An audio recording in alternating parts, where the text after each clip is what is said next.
welcome to the lords and ladies of fate, everyone. Today we are not doing our normal D&D, or not D&D, or normal Rifts campaign. We are doing a little bit of a recap.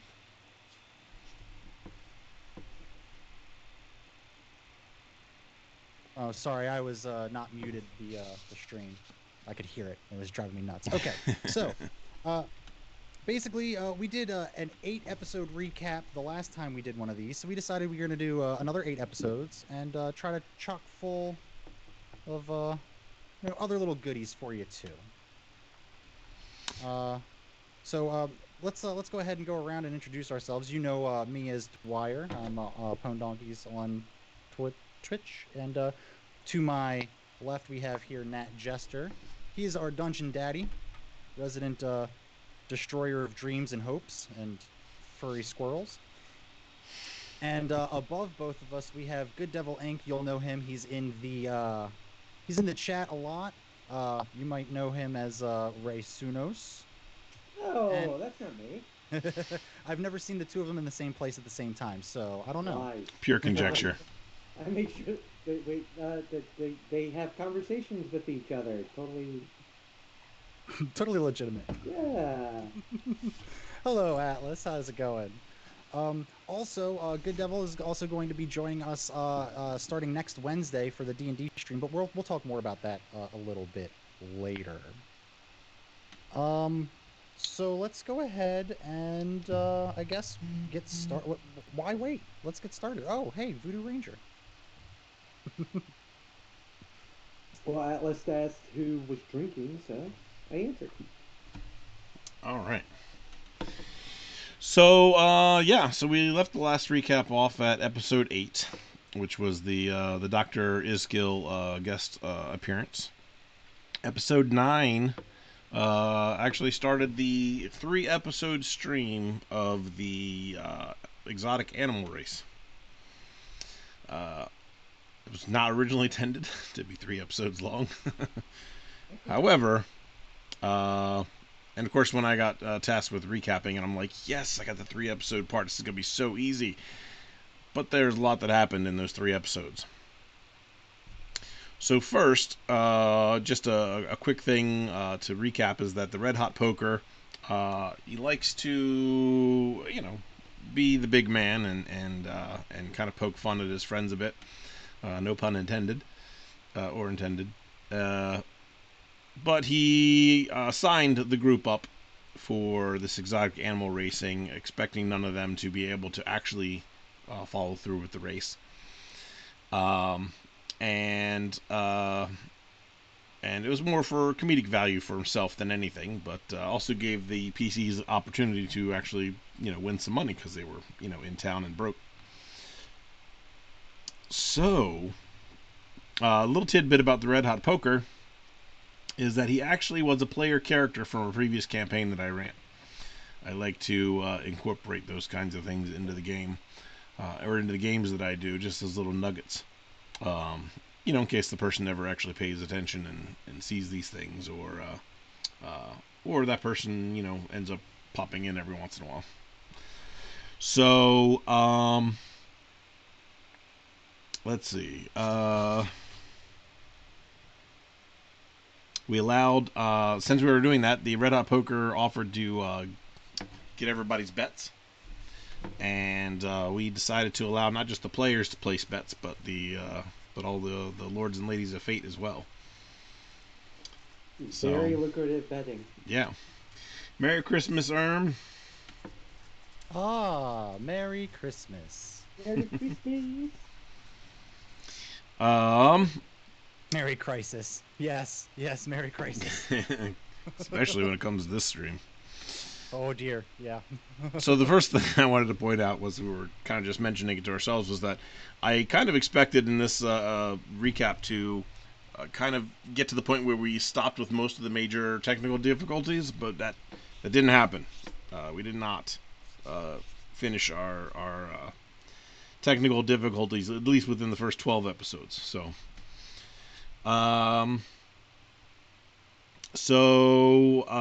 after that, the race got started. Most everybody bet on Katarina, and there was a couple people that had bet on Dwyer. fools! You Absolute fools! um, and you know the uh, let's see, the first mile of the race. I mean, it was just kind of it was everybody realizing that this is a lot harder than they expected it to be, and what I think well, for the first beginning part, nobody could get their beasts to actually move, which was fitting and hilarious because you know. I think we spent more time at the starting line than we did anywhere else in the race. I think. Yeah, yeah, that's for sure. So, but this is actually kind of important because um, it was around this time. Well, first things first. So you guys got creative. You couldn't ride your animals, so you're like, all right, let's think outside the box here a little bit.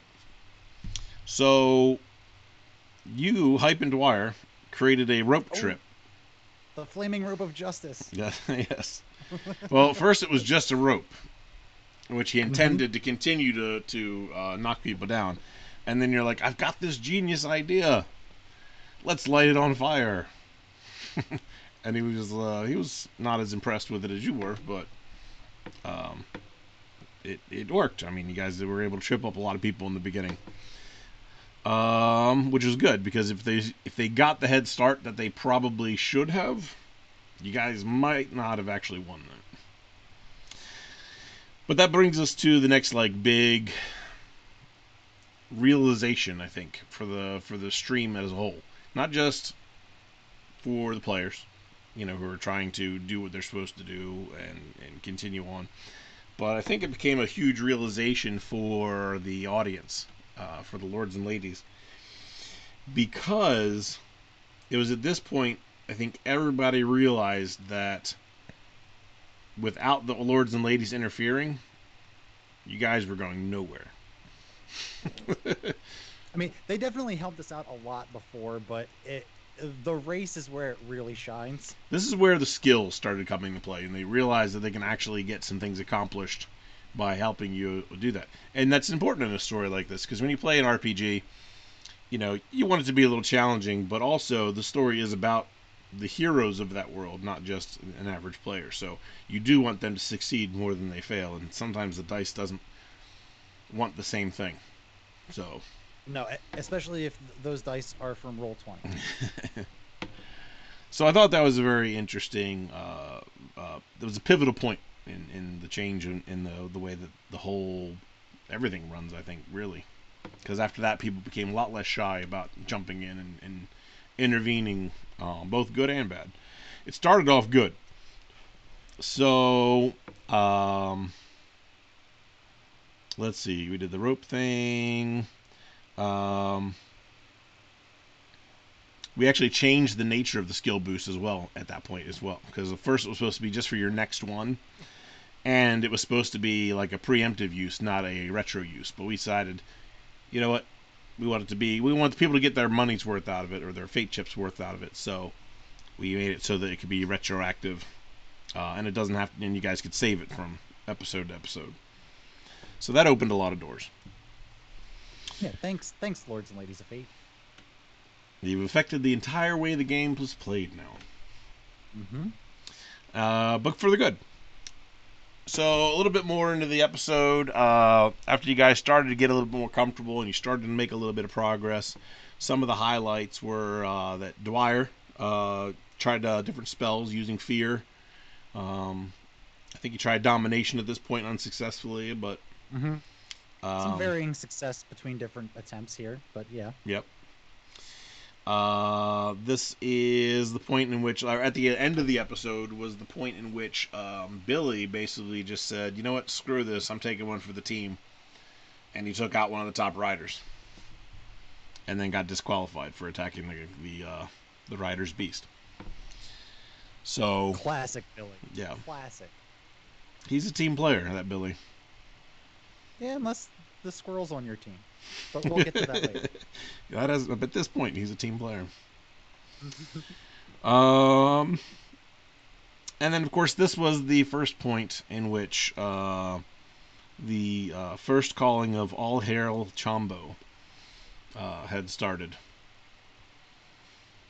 So, that led into episode 10. Obviously, a direct continuation of that. At this point, Rungus was in first place, Samson was in second place, and Dwyer was in third.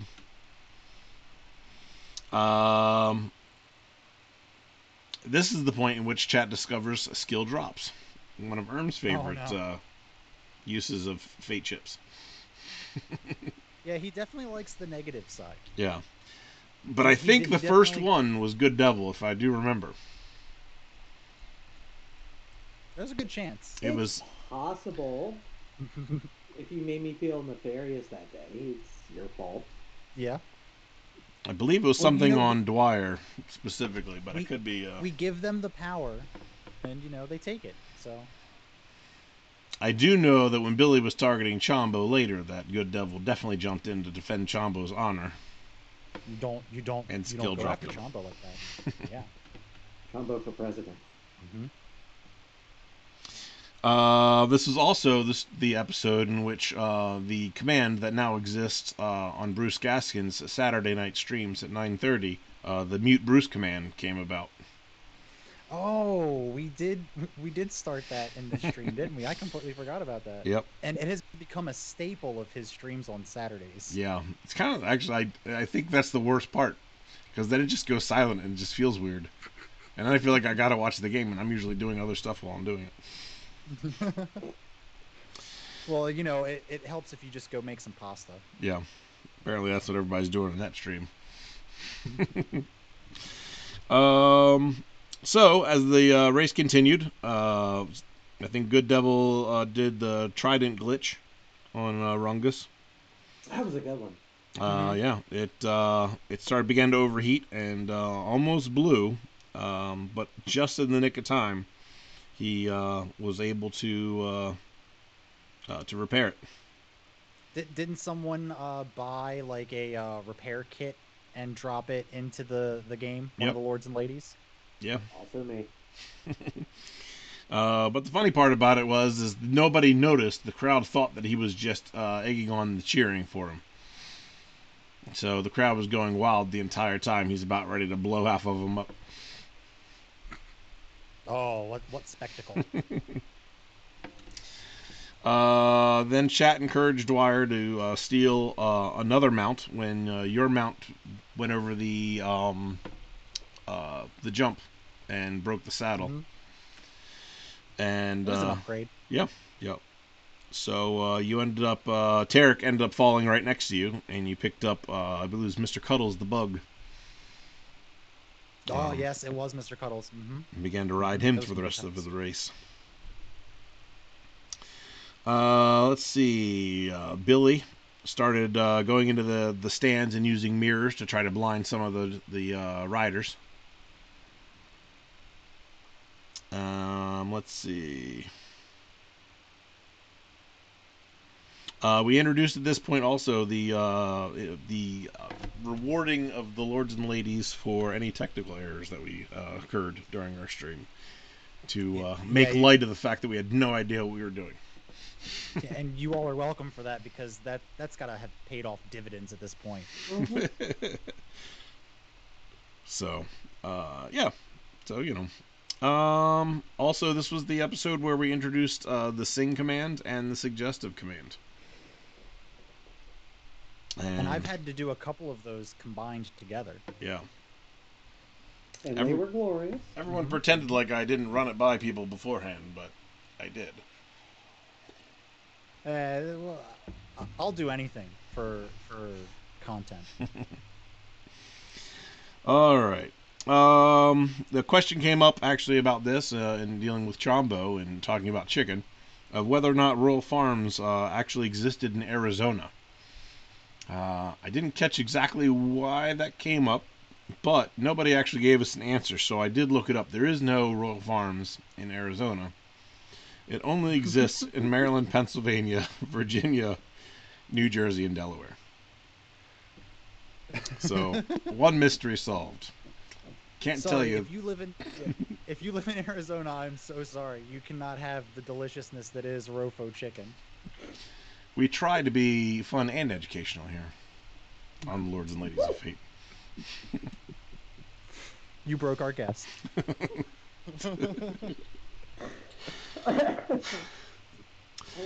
All right, so then Billy gets kicked out after attempting to jump the track and steal Chombo, which was we previously mentioned that Good Devil helped prevent. Hype also steals Allison the Stranger's ride, Skeeter, the big deer. Allison the Stranger. And that rides us, pun intended, into episode 11. So, at that point, Dwyer was in first, Katarina was in second, and Bofrat was in third. At this point, things started kind of progressing pretty fast. So, there was, it was basically really just almost a wrap up. But this is where Dwyer really really discovered the Dr. Iskill's infinite sandwich. Oh God, I missed that sandwich. Rungus discovers his singing voice, mostly due to the sing command. And let me tell you, the Blue Sea, they have such a wonderful range. Yeah. This wasn't like regular singing. This is actual Rungus voice singing. So even better. And then Hype grabs Katarina and pulls her onto his mount with him, so that they can double the amount of movement that they have. In-game mechanics glitch, I guess we'd call it, or oversight. But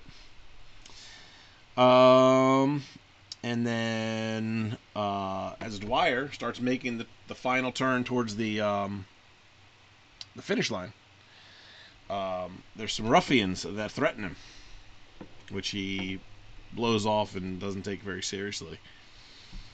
Get out of here. So Dwyer finishes first. Oh, and actually, this is at the end of the race here, after Dwyer finishes, is where All Hail Chombo transferred to All Hair Chombo. And it's been that way ever since. So, All Hair Chombo. All Hair Chombo. We discussed this as probably what was going to be our first stream t-shirt. Still waiting on that t-shirt. Yeah. We'll get there. I could probably do that this break. Well, anyway. So Dwyer was first. Katarina and Hype came in second and third, since they were riding the same mount. For the fourth spot was a battle between Samson and Rungus. So we continued out. Rungus won that, didn't he? He did, because right as Samson was getting ready to pass the finish line, Hype tackles the mount Zap into a bear trap that Good Devil created at the end of the finish line. So, and then of course everybody was upset because they're like, "Oh, the animal didn't do anything wrong." So everybody gave boos. Extra-dimensional animals. So yeah, and that allowed Rungus to come in, finish fourth, and then Samson then came in fifth. So there's some payouts, some pretty good payouts actually. Dwyer got his 50 grand for winning the race. But some of the lords and ladies got some stuff. Good Devil got 8,000 fate chips. Atlas got 3,200, and Dr. Isgo got 6,400 for his bid on Katarina. So close, but just no cigar.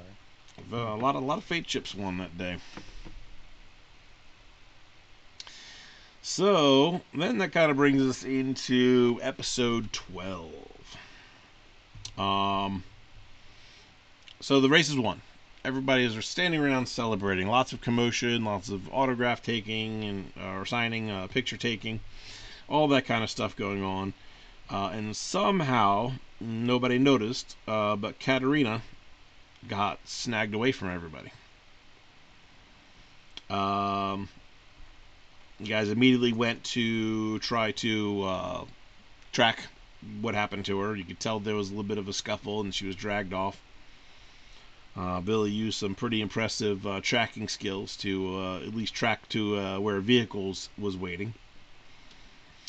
And the group decided that the best way to get back to or to follow this mount or this vehicle was to go and steal some of the mounts that they were just riding, that were being put into their bin or into their stalls in the what do you call it? The stables. So you guys go up and you actually tried to intimidate your way into getting these mounts, which didn't work. I think we all individually tried, except for Rungus, I think, if memory serves, and in Rungus, different ways. and when the fight broke out, Rungus pleaded the entire time for everybody to stop. Oh, was this when he started the fog as well? This is what started his proclivity for the fog. Yes, it did. So mostly Rungus, he's a good character, and he played it well. He didn't believe that fighting these guys for no reason was the right thing to do, so he stood his ground. One of the guys tripped the alarm after Hype kicked somebody through the chest with one kick, and I think Hype at this point didn't quite realize his strength. I think he was still kind of getting used to the game system, and so he didn't intentionally mean to just straight out murder this guy, but that's what happened. So some lessons are harder learned.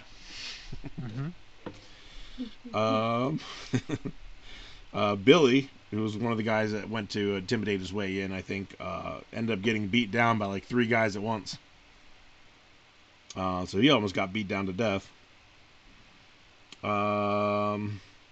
Dwyer force feeds some one guy a sandwich, the infinite sandwich.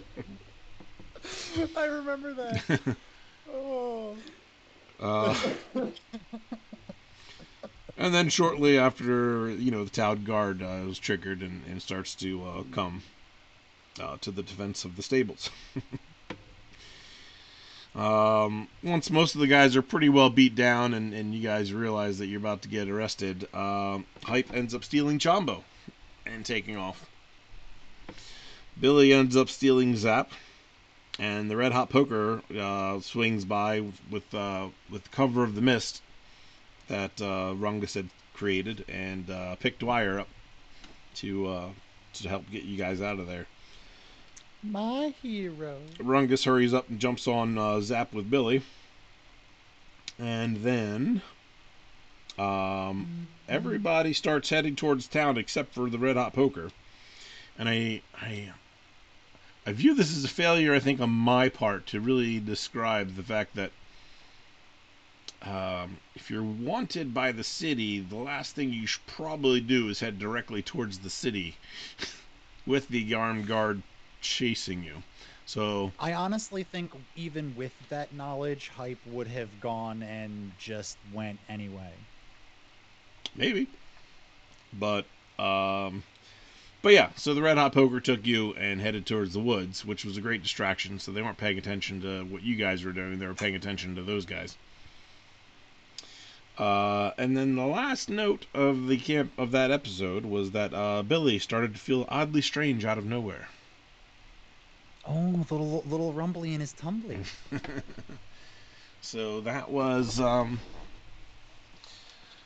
most of the race and the ramifications of what happened after the race there. Good Devil, do you remember anything specific from there that? I feel called out. What did I do? This isn't class. You're not in trouble. I just seeing if you had any thoughts or memories on the race episodes. Oh, I mean, the race episodes were wonderful because I made a lot of fake coins, and that's gonna bring a certain boss to life eventually. Not to mention that. Dwyer, what about you from the game perspective? I you know, I remember all of us kind of in jest complaining like, "Oh, it's the third episode of the race. Jeez, when is I guess next week we'll have another race." But honestly, it was a lot of fun. We all kind of had the opportunity to, like Nat said, think outside of the box and come up with unique ideas that helped us win the race. And in all honesty, uh, the carnival that we started at was a lot more strict on magic use than the uh, the race giving out, tens of thousands of fate chips. Like they were just like they wanted to see it. They wanted to see some blood. Yeah, It was fun.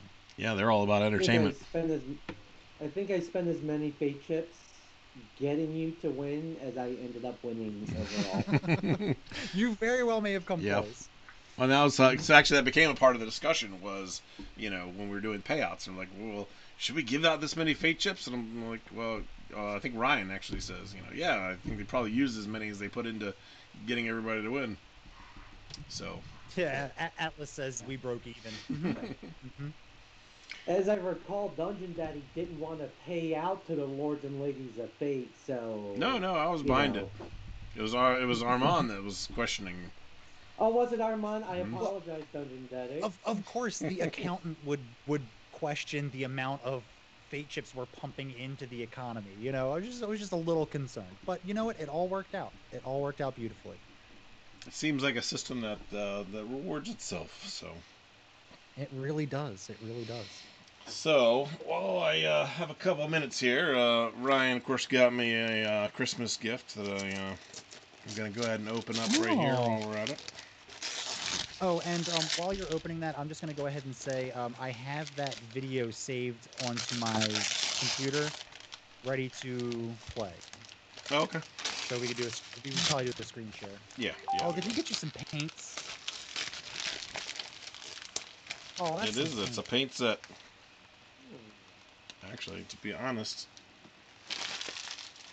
many of these colors I don't have, surprisingly enough. Wow. Oh, nice. GG Ryan. Yeah. Nice, Ryan. Yeah, in case you guys haven't noticed, the Dungeon Master loves painting miniatures. Oh, Dungeon Jesus. Daddy. Mm. He's pretty good at it too. I mean, Yeah. all of our figures look really, really I'm good. in the process of actually redoing my, if I can actually get it to show. Boom. A little bit more play. So, Oh right here I wow. got a whole building a, palette or whatever to put all my paint sets on and everything. So, Nice. a little bit of a setup here.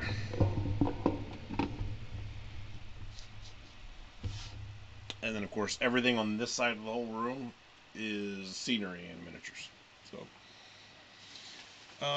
and then I believe this is from Cannibal Kitty, who's got, oh, nice.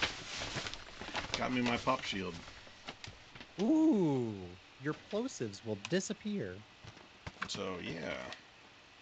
Thank you guys very much.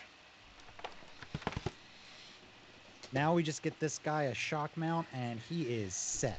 Yeah.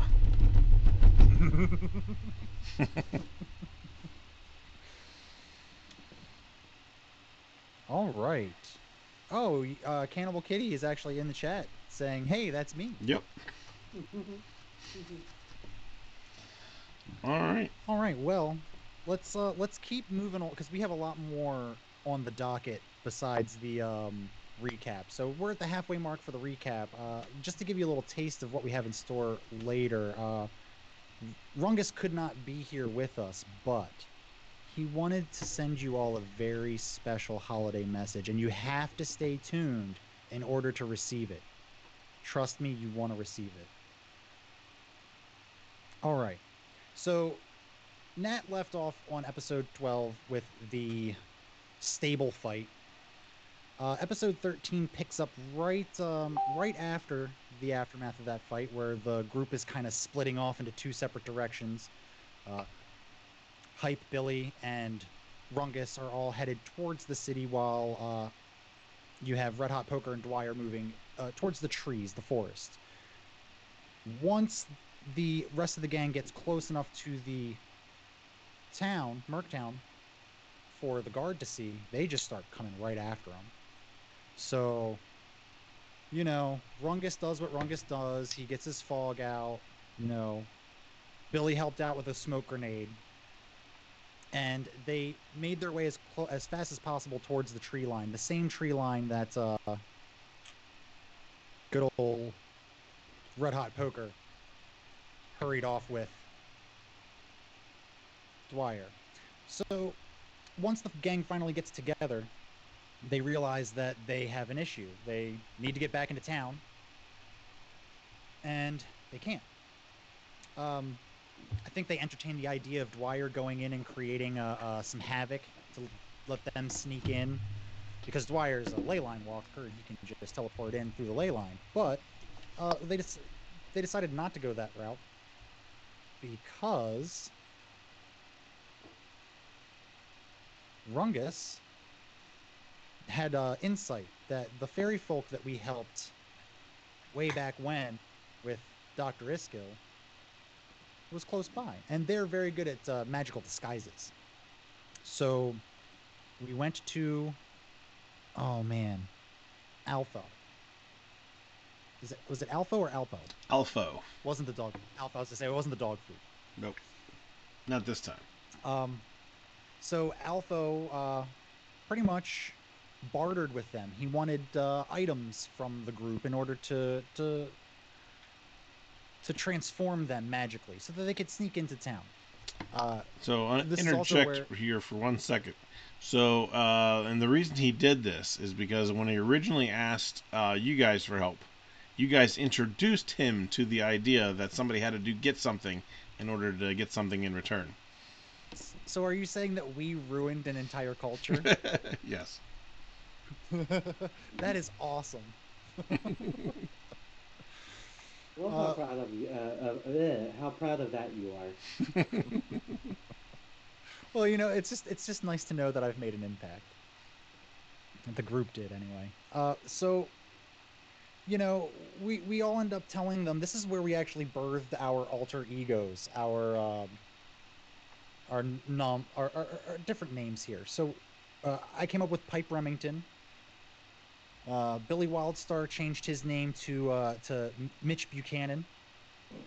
Rungus went with the very original Lungus. And Hype went with I don't give a shit. I had to go back and rewatch that part to get the exact wording. That's what it was. Alpha tells them they don't have a lot of time. It's a very limited window that they're going to be transformed. So the gang gets ready to go, but Hype decides he wants zero part of it. So he decides to be emo in the Cargonaut while the gang goes to hunt down for Katarina's trail. The gang gets back into Merktown with the help of their new disguises, and this is when we are introduced to Rungus spotting something out of the corner of his eye. He sees a shadowy figure. Now, that shadowy figure will come back many, many times, but I don't think the group really believes him still. And maybe I'm metagaming here, but I think he's crazy. Oh yeah, let's get the metagaming. We haven't invented this yet in the recap. Yeah, no, we have not. Okay, so where were we on that? Dark figure emerges. Yep.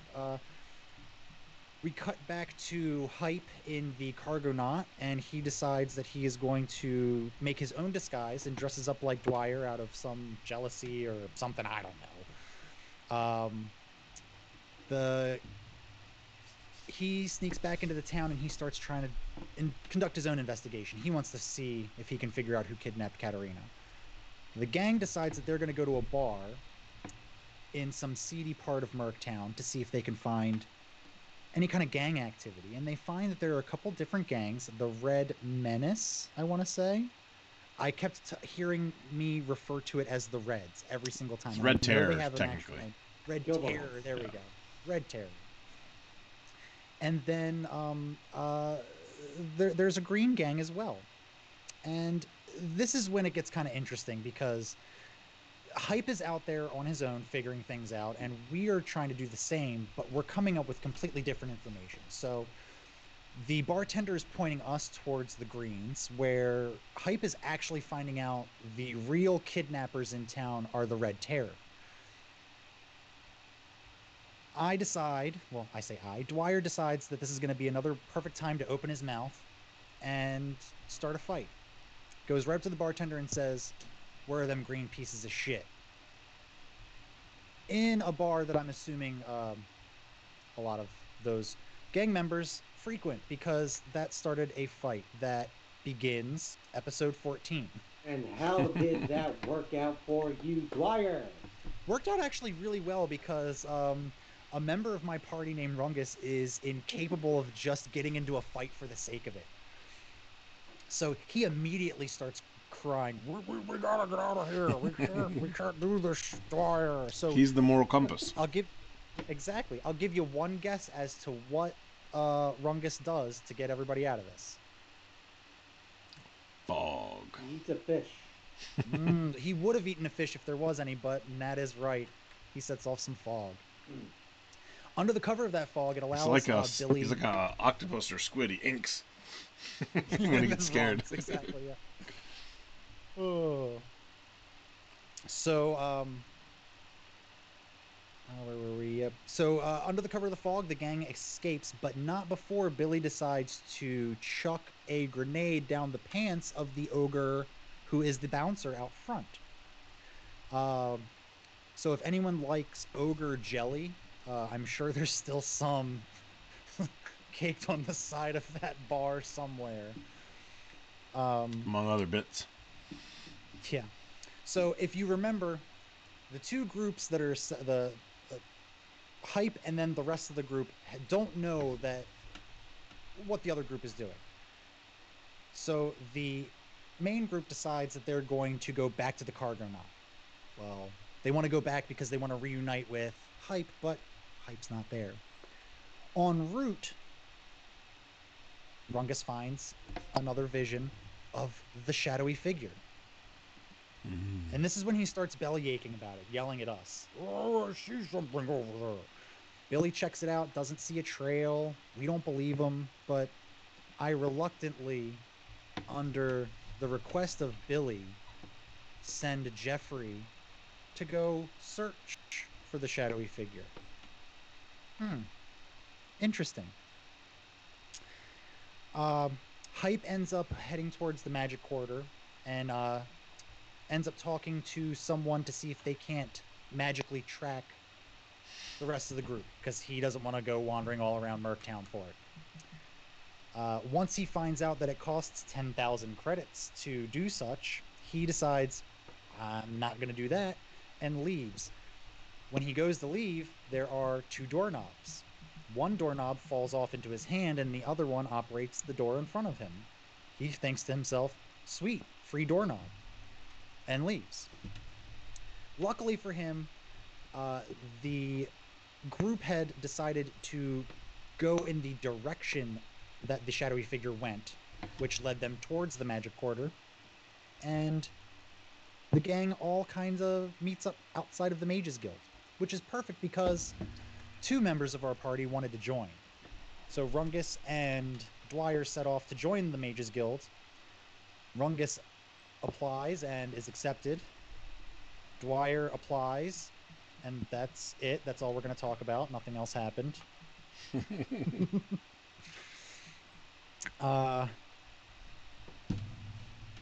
After that disappointment, the gang decides to go towards Dockside, because that's where the Red Terror like to hang out. On entering the dockside, our dungeon master decided to describe the buildings to us. He described one building. Then he described a Kentucky whiskey distillery, and we told him to stop right there because that was where we were going.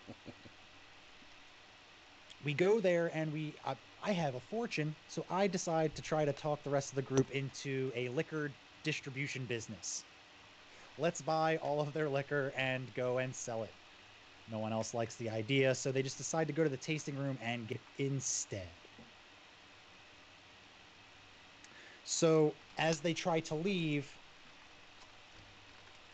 the group leaves, and as Hype walks up to the door is replaced by a giant wall, and he cannot escape. He's muttering to himself about all the things he did. He mentions the doorknob, and Dwyer goes, "Hey, did you just say doorknob?" And he goes, "Yeah." He puts the doorknob into the wall, and it turns into a magical door. But try as he might, he could not open the door, walk through it, and get the doorknob. He had to leave the doorknob behind. And I think that kind of irritated Dr. Iskin. He was like, "Why did you leave that?" Because that was one of his mysterious mystery items. Yeah. Mm-hmm. Yeah, some of those things, I mean, the value to them, you never know. You never know. There is a time where each one of them can be semi-useful. The only one probably not is the Gary Tic Tacs, but damned if that wasn't funny.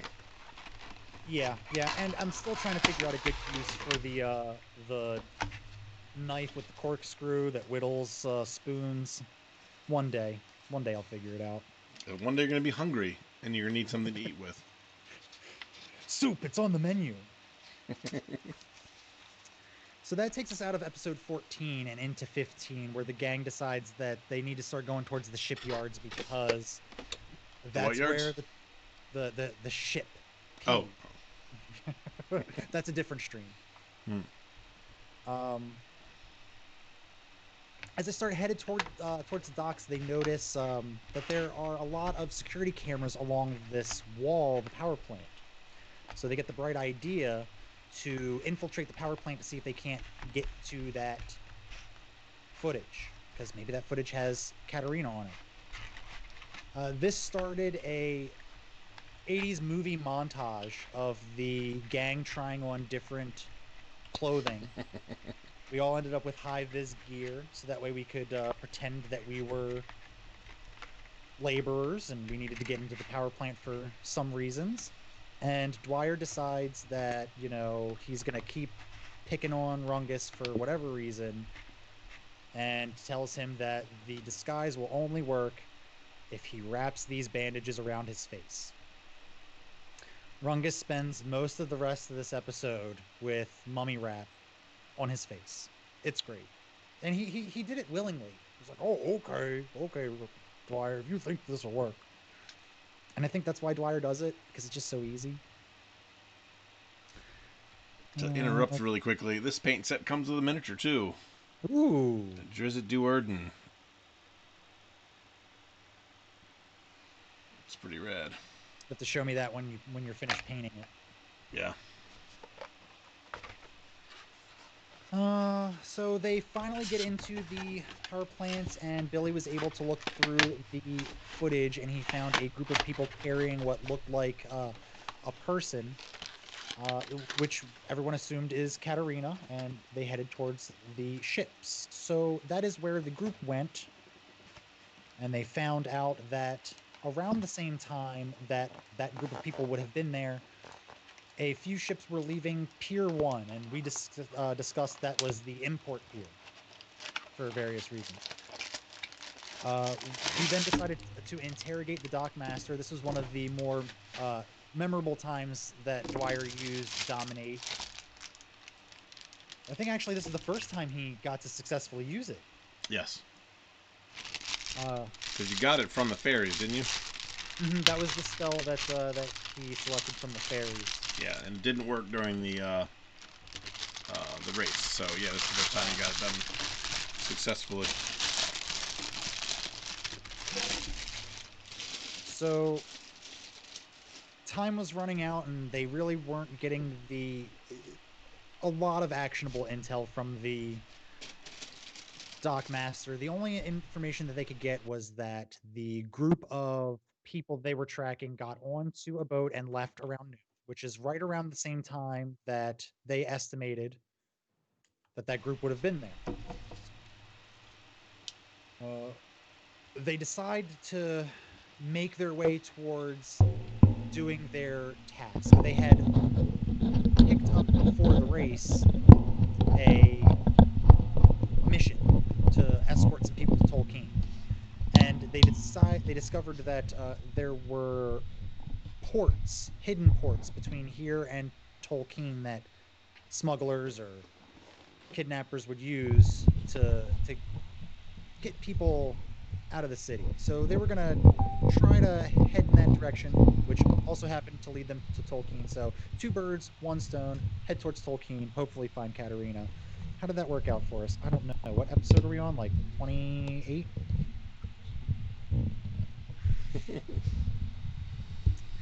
Once they get back to the Cargonaut, Dwyer is greeted by an entire group of town guard, and this is when he learns that they are heroes of the stable fight. That the group had actually stopped people from trying to steal and beat up the people who tried to steal. That's exactly what happened. Exactly what happened.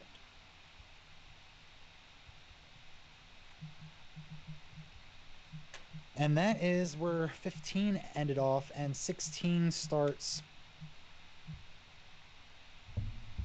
Rungus went to go pick up the group of people that we were supposed to be transporting to Tolkien.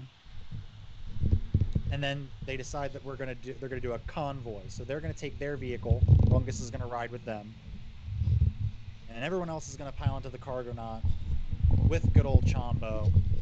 We're gonna head off to Tolkien.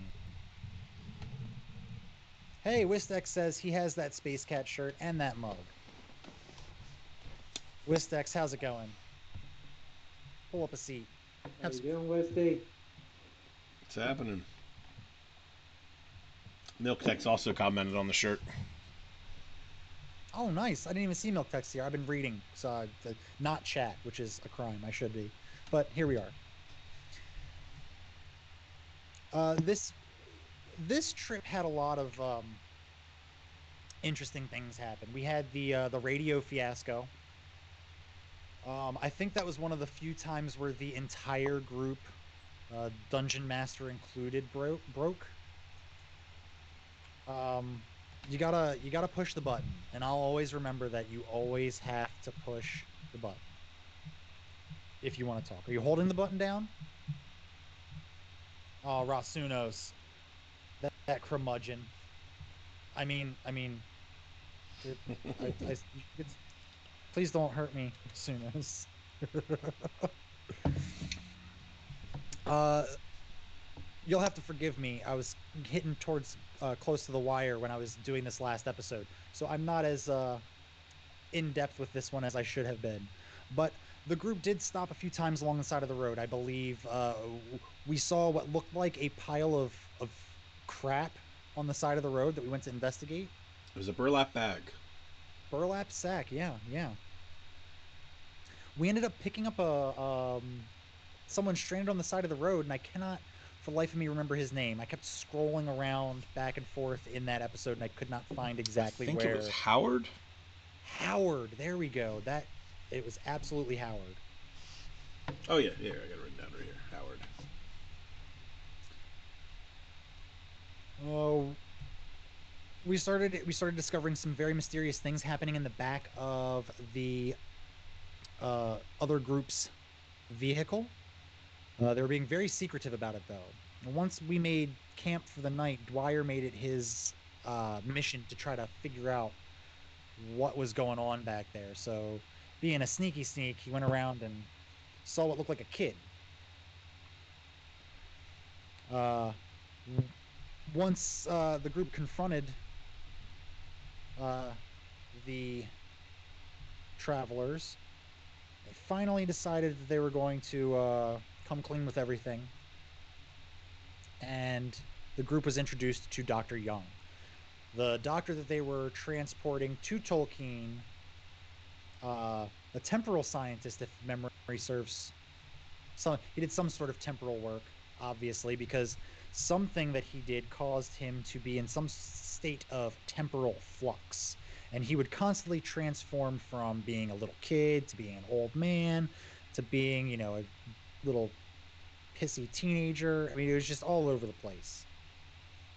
And we needed to get him to Tolkien because he was going to be helping the Tolkien army in their fight, in their war against the Coalition.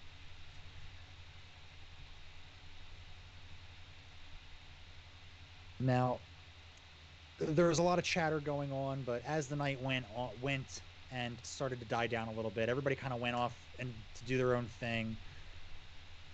Hype decided that he was going to hit the time that he should have been sleeping on trying to fix the radio that Rungus broke. Unfortunately, he only kind of fixed it and just wasted all of his time. And this is when I don't know if I can relive this again, but yeah. The tragic Billy event. saw something out of the corner of his eye, and it was my Jeffrey. No, he saw a squirrel and rolled over and blasted it. And that is literally where we ended that episode. And I had to stew with that for an entire week. I got messages. I got messages from Adam throughout the week. Hey man, I hope you know there's no hard feelings about that. That was something we were planning for a while. I just want you to know that it wasn't anything personal. I was like, dude, it was great. It was great content. I mean, miserable for Dwyer, but and Rasunos, of course, loved the squirrel dying. More squirrel blasting. More squirrel blasting. Oh my goodness. That is 16 episodes down on recaps. And we are not even to Tolkien yet. Yeah.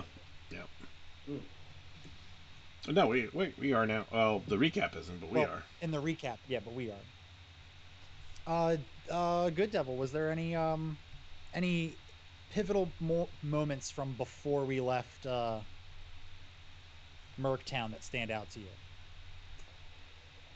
I'm still waiting for you guys to buy that big old pallet of whiskey, vodka. What was it? It was Whiskey. We told the people at the Kentucky Whiskey Distillery that we were going to come back, and that just didn't happen. So, question: in the Rift's world, is this like? So, are you locationally into Kentucky, or are these guys making some backwoods bourbon? No, they were actually in Kentucky area for Worktown. Yeah. I believe Merktown is around southern Tennessee. I think it's on the border of the three states there. We're in South.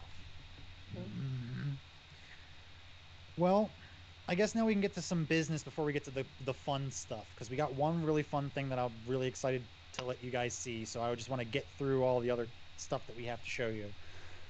If you are not a member of the Discord, you definitely want to go ahead and join that, because we are advertising for a new campaign that we're doing, the Aliens campaign. We've been talking about it, but we're getting closer and closer to it. Nat, do you want to go ahead and take over a little bit on that? Yes. Just to give a little, here's the game book here. Pretty thick, but some good content. The way the game works, there's two versions of the game. There's what they call a campaign version and then a cinematic version. We're going to be doing a cinematic version, which is a lot harder, and the primary objective is really just to survive. So if we get to a point where the survivors had enough fun and we can work it into the schedule, then we might continue it on as a campaign later or something. But no promises there. There's a lot of ifs in that. But we are recruiting for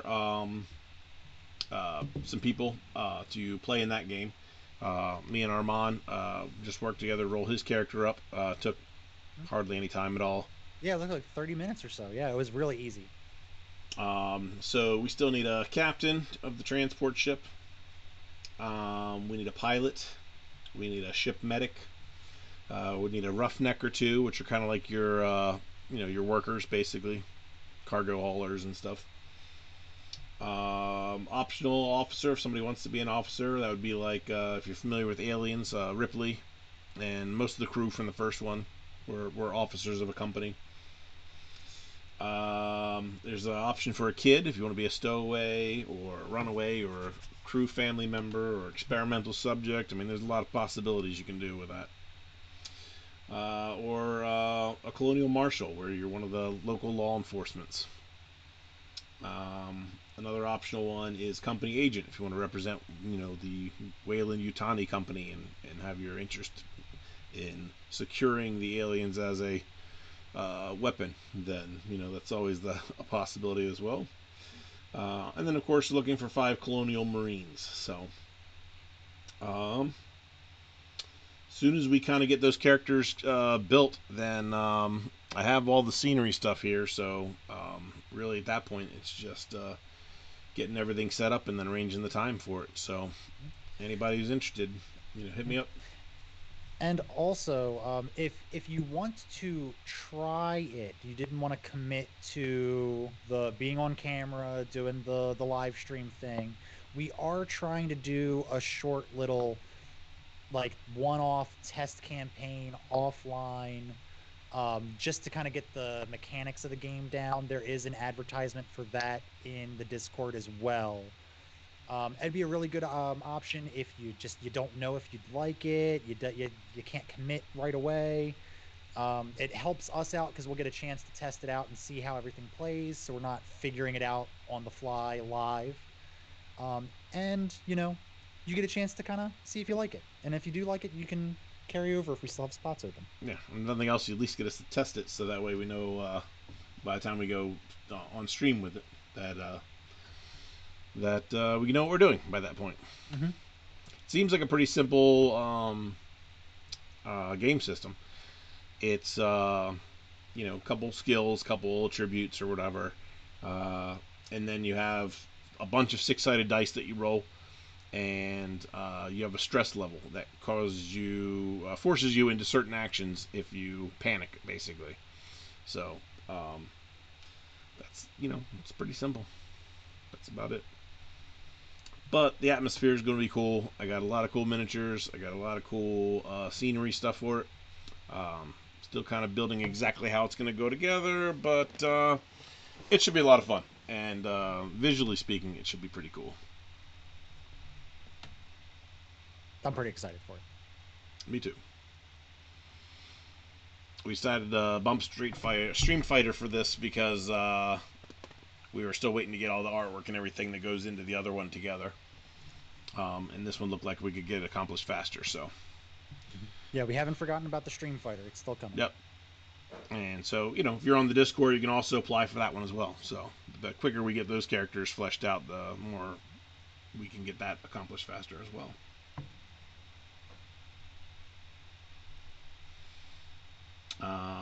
And then, of course, next week we start another campaign, our second. We always say that this is a tabletop game system, but we've only played one game so far, so game 2 will be starting next week. Yes, it will. After much cramming the past couple of weeks in the busy Christmas season as well, finally everything is starting to fall into place. We've got all the players, and the world is slowly starting to get built. So I'm going to go ahead and go through the meat and potatoes and just kind of showcase some of the stuff that we have here. Um, yeah. Before I get too heavy into everything, I'm going to go ahead and just let you all know the vision of what we want to do here. I'm going to show you this map. It's going to look like there's not a lot in it. It's by design. Um, a lot of the descriptions that I'm going to give you may seem vague in some spots. Again, this is by design. I want you, the lords and ladies of fate, to have just as much of an input into what is in this world as we do. This, at the end of the campaign, will be just as much your world as it will be ours. I'm still working out how that is going to look, and I'm sure, because this is just the way you all operate, anything that I come up with to start is not going to be how it looks halfway through. You know, you guys figure out what you like and what you want and how you want to do it, and we accommodate that. That's kind of how we've been running things. So we're going to keep doing it that way. So first off, let's go ahead and introduce you to the world here. The world of Adenia. So I've gone ahead and built the map here. That way we don't have to play around in anyone else's world. I've got definite zones, and we're going to go over those here real quick, just so that we can kind of familiarize yourselves with them. Praise the raisins. Yes, praise be. So right here we have the free marches. This is where the majority of the free peoples live. We'll get into all the descriptions of all the peoples and all that stuff here as we go along. I'm going to be posting all this stuff into Discord as well, now that I have it all. We have here the Kadar Desert. The Kadar Desert is the home of the Dragonborn and many ancient ruins. And it also houses, oh, I have it all written down here. Where's my note card? Where did my note card go? Oh, no. Ugh. Oh, guys, I swear I had this all prepared. No, he didn't.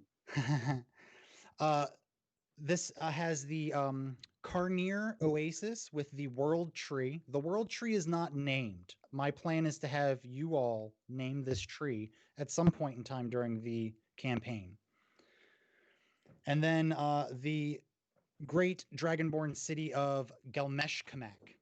It's a mouthful, trust me. A lot of this stuff is. We have the Red Wastes over here to the west. This is where you're going to find all manner of your orcs, goblins, ogres, your beasts. It's not a very fun place to be. Let's see. This right here is the meat of the world right here. This is what is controlled by the Ven Triumvirate.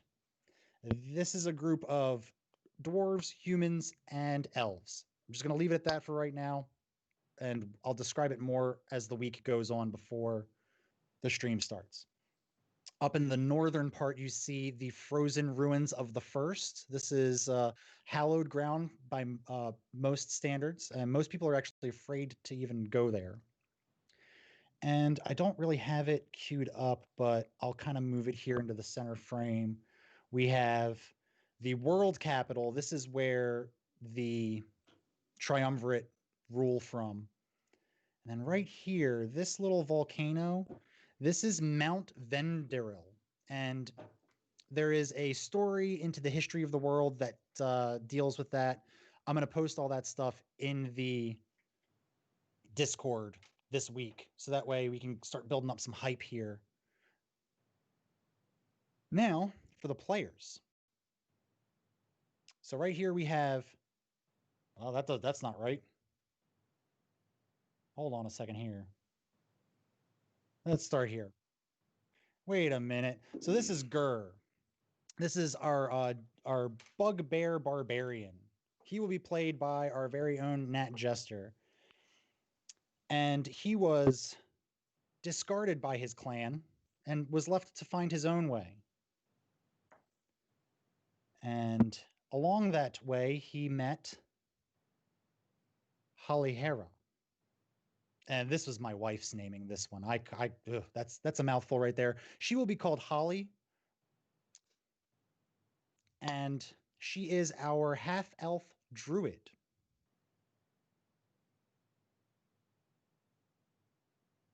And this is Poisonous Gree. I'm assuming I have to ask people how they want these names pronounced, because y'all have some very interesting naming conventions here. But this is our half-orc sorcerer. Yes, you heard me right. Half-orc sorcerer who's searching out the true story of his lineage. Will he figure it out? Probably not, but we'll find out. Lastly, we have Quentin. He is our half-elf warlock serving a lesser demon and a member of the Secretive Order, or former member of the Secretive Order. We'll find out more about those as I start posting the things in Discord this week. There is one more character that I do not have a Hero Forge character made for, but I will be posting that one in Discord. And that kind of does it. I didn't want to throw everything at you all right now because it's too much at once, but I just kind of wanted to give you a taste of everything. So that's kind of where we are right now.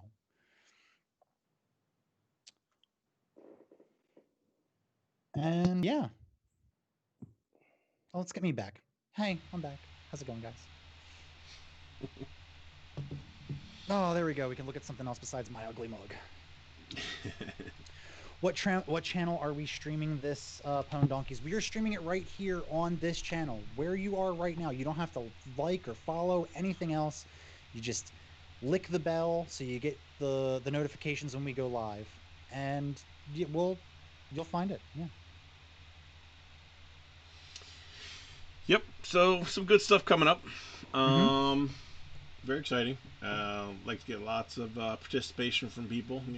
That's what this channel is all about. It's actually one of the things that separates us from a lot of the other channels that do this format. Is we push for a lot of audience participation because it's a lot more fun. Keeps things a little bit more interesting. Also drives us a little bit more crazy, which is also part of the fun. Yeah. So happy to do it. Yeah. So I mean, we got the one more special thing, but well, I mean, we don't have to go to the full 2 hours, do we? No, not really.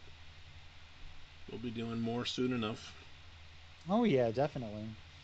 What about the audience? Does the audience have anything that they want to questions they want to ask, or suggestions they want to make, or? Let's open the floor up to you. And also that means to you, Good Devil. Wait, what?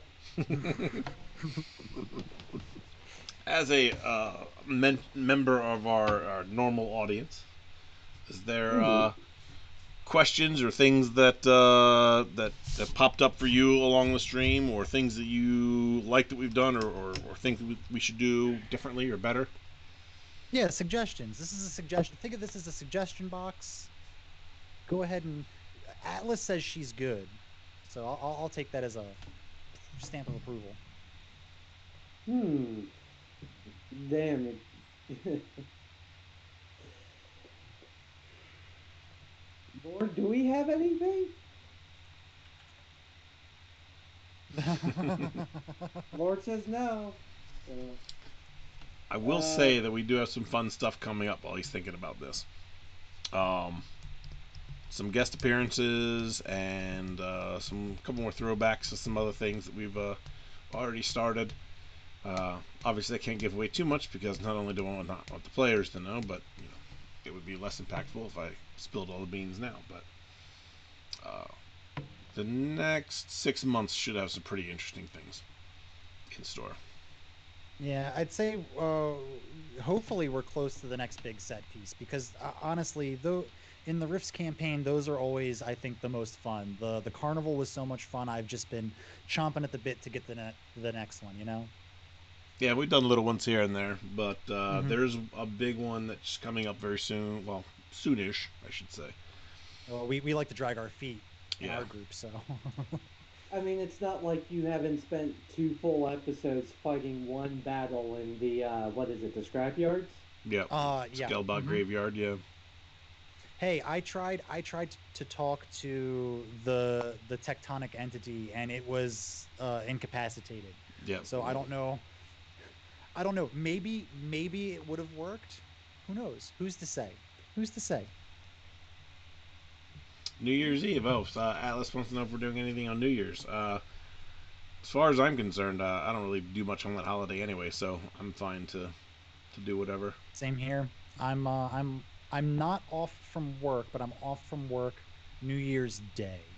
So I could do whatever New Year's Eve. Doesn't matter to me. We'll check with the others and see what they want to do. I know Katarina's going to be out for a little longer. Um, We're gonna get her back, I swear. yeah, I don't know. We'll check with the other guys and see what they can do.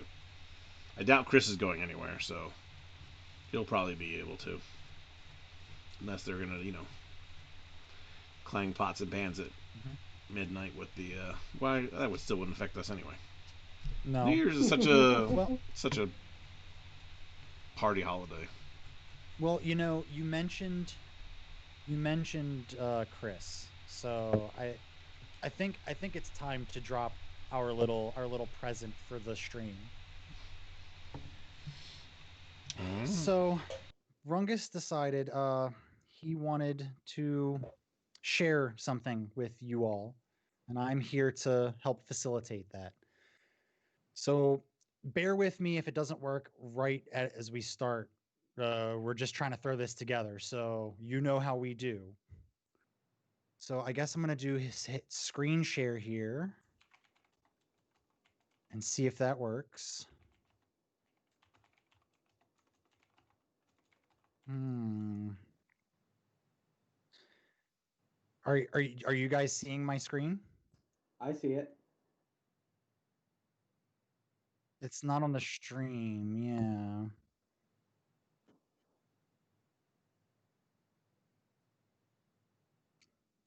Trust me, you guys want to stick around through this technical difficulty. You absolutely do. I'll give out double fate chips. Hold on. Do that. Oh wait, wrong stream. Yeah, those Gaskins don't convert very well. What is the conversion rate for Gaskin to fake coin? Hmm.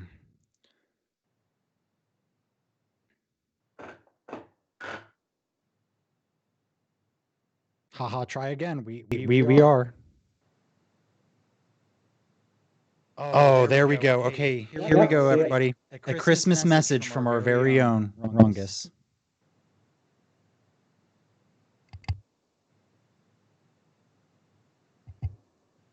No audio on the video.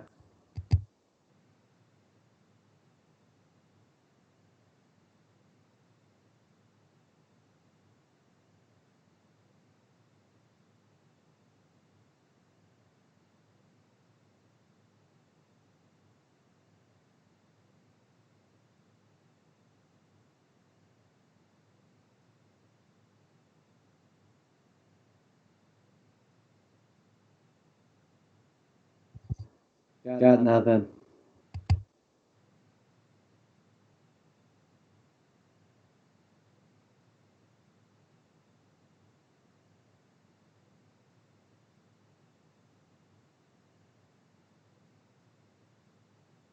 We will get this.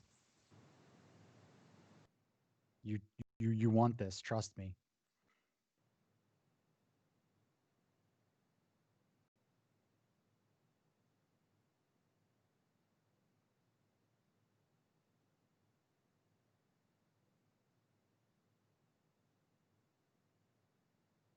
Oh, stupid OBS.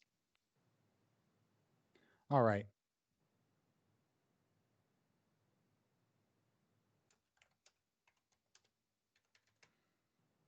That's for sitting around and dealing with this. Y'all get some fate chips.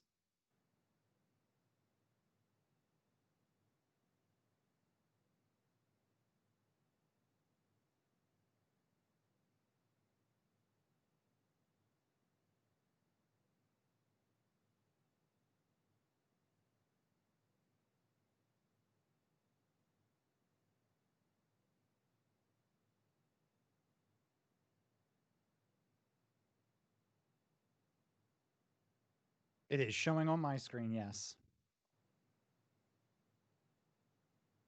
But it is not popped up on the stream.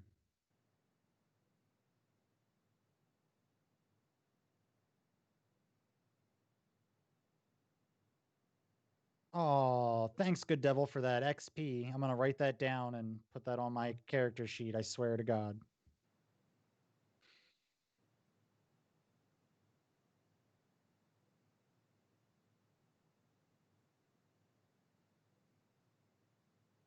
All right, you guys, the jig's up. I think you get it. It's Rungus reading the "Twas the Night Before Christmas," but you gotta, you gotta stick around to hear it.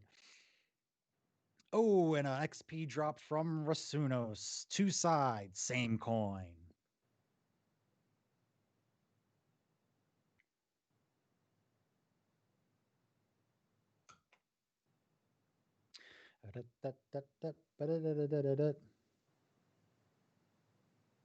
Oh, this is just hurting me so bad because I know how good it is. I know how good it is.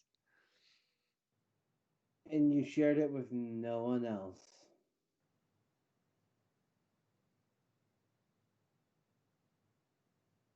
Ooh, yes, yes, yes. Make it a source. Make it a source. Oh, you can plug it into OBS, then it's all good. I'm gonna stop screen sharing.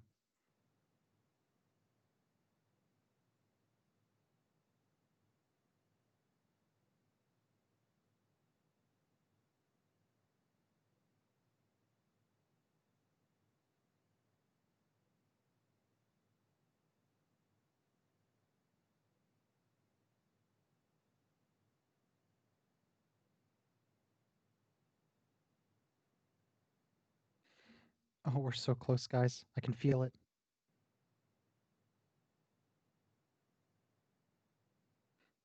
It's file number 541036957.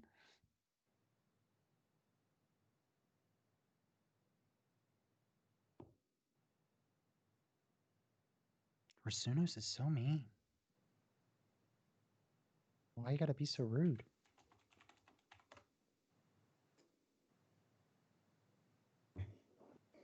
You know what? I think it's just because he's misunderstood. He can be merciful, in especially if you're hungry. Specifically for raisins, he's a good god to pray to. Um, don't know where else that really becomes helpful, but as it turns out, I'm addicted to raisins, so I just started praying to a box of that. The lady with the fruit hat. What's that brand that every raisin is? My God. I think you got raisins on the brain.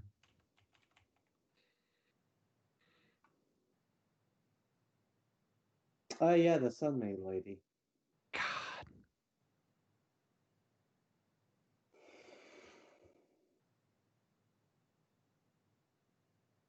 Well,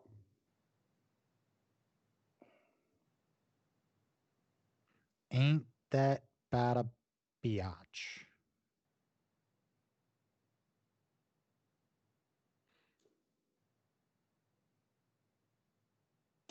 yes, Sunmaid. Thank you, K-Pie. I'm a honorable K-Pie. Ooh, Slayer, redeem a skill bonus for Nat so we can get this video to play.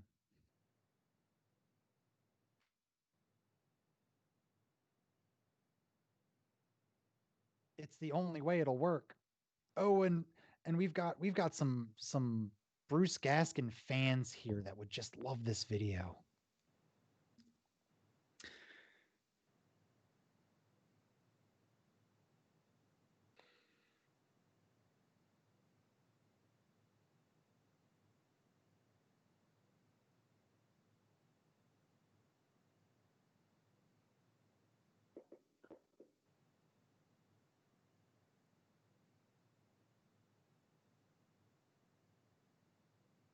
It's weird that the stream screen is still on that screen share that I'm not in anymore.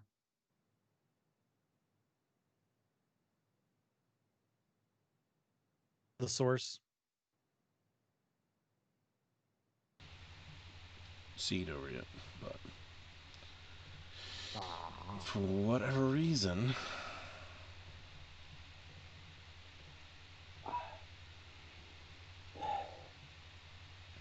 Oh no. Okay, fine, fine. I'll give you some more technical difficulties, Chips.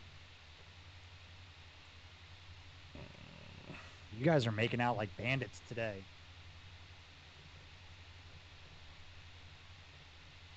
Look, I was told this would be plug and play. It should work. I don't know why it's not working.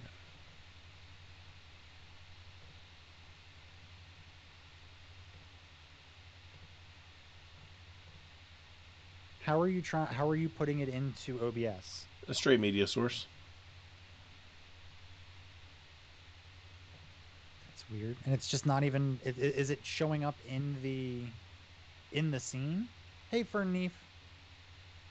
We're trying to get your Christmas present working. Hey, Fern. It's not showing up. It's giving me the black screen, even though there's, it's a scene file or a media file.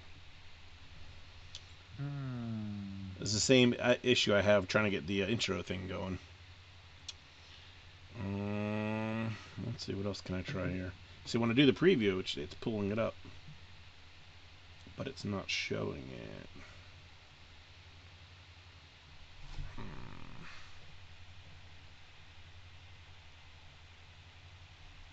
Yeah, just give me a black screen.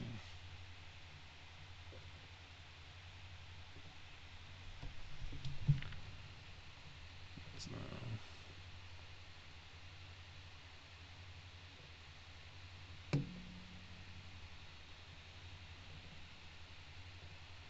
Well, I blame this all on OBS.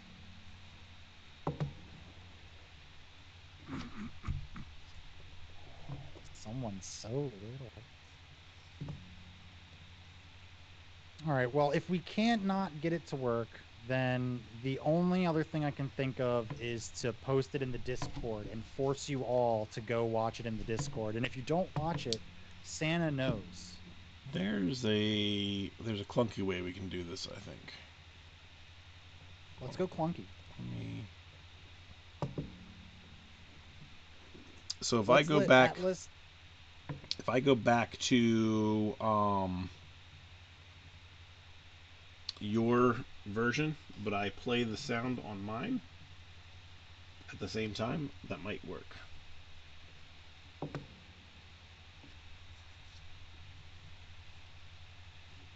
Well, there's only one way to know, and that's to give it a shot. Let me go ahead and open it back up here. Yeah.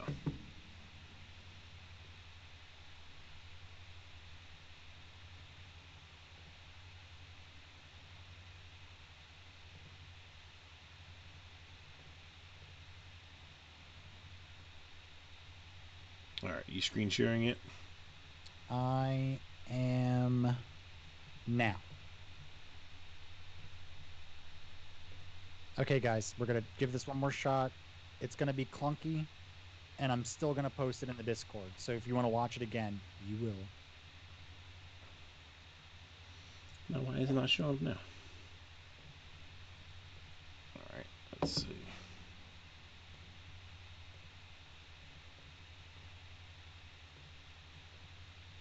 Man, broadcast is tough. It's almost like people should go to school for this.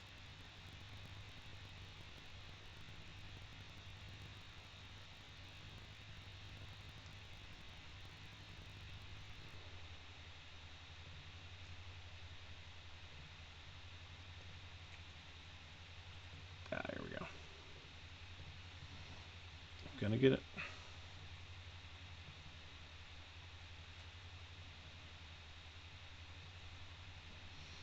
All right, and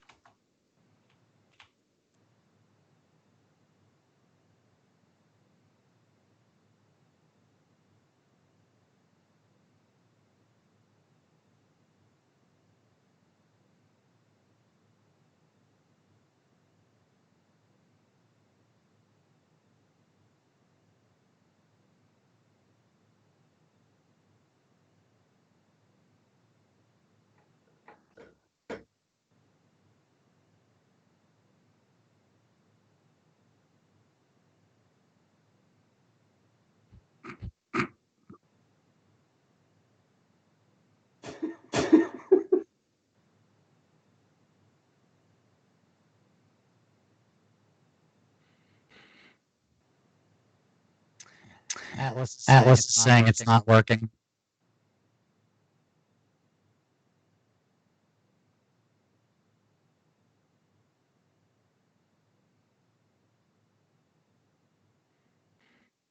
Okay. Okay.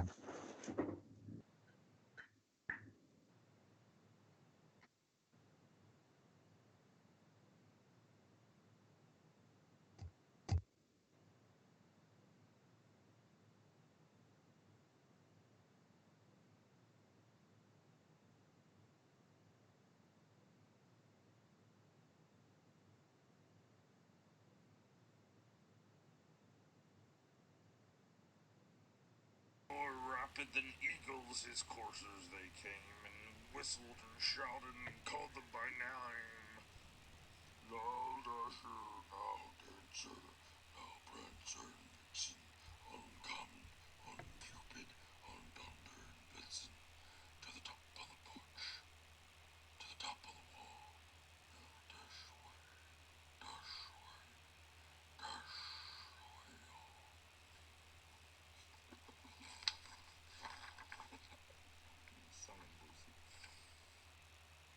As dry leaves that before the wild hurricane fly, when they meet an obstacle, mount to the sky. So up to the housetop the coursers they flew, with the sleigh full of toys, and St. Nicholas too. And then, in a twinkling, I heard on the roof the prancing and pawing of each hoof. As I drew in my head and was turning around, down the chimney St. Nicholas came with a bound. He was dressed in all fur, from his head to his foot, and his clothes were all tarnished in ashes and soot. A bundle of toys he had flung on his back, and he looked like a peddler just opening his pack. Ah! His eyes, how they twinkled, his dimples, how merry. His cheeks were like roses, his nose like a cherry. His droll mouth was drawn up like a bow, and in the beard on his chin was as white as snow. The stump of a pipe he held tight in his teeth, and the smoke had encircled his head like a wreath. He had a broad face, and a little round belly that shook when he laughed like a bowl full of jelly. Jelly.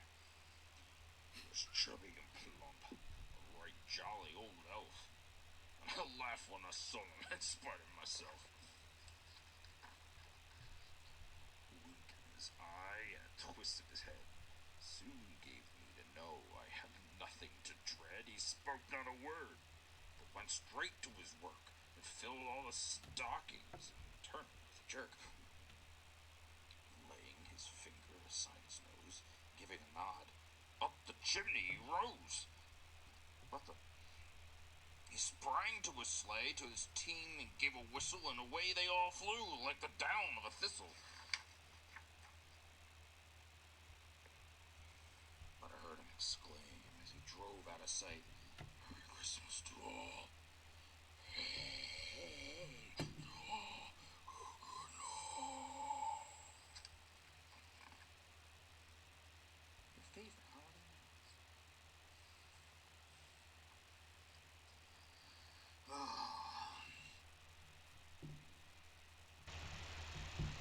All right. That was definitely well worth it. Favorite holiday memories. That's for sure. And I know it was tough. You didn't have sound for the first bit, but like I said, I'm gonna post that into the Discord. I'm actually gonna do that right now, so that way y'all can enjoy. And yeah, I'll have to get him to do reading for every holiday. yeah, right. We need a good what's the next one? Valentine's Day. Can we get him to do Old Man Land Sign for New Year's? Oh yeah, there we go. Should all forgotten, I don't know the words. All right. Well, Oh, Well, guys, it's not going to let me post it in Discord because Discord doesn't allow files that are that big. So you figure it out. You guys figure it out for me, and I'll give it to you however you want it. I'll post it in the YouTube. Okay, there we go. We'll post it in the YouTube. We'll post it on the Facebook. We'll post it around. We'll post it around where we can.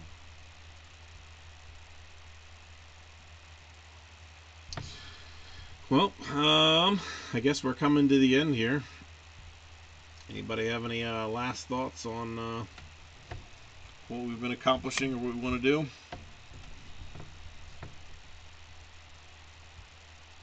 Rungus made a choice when he decided to make Santa sound like that, and I think that it was a great artistic choice.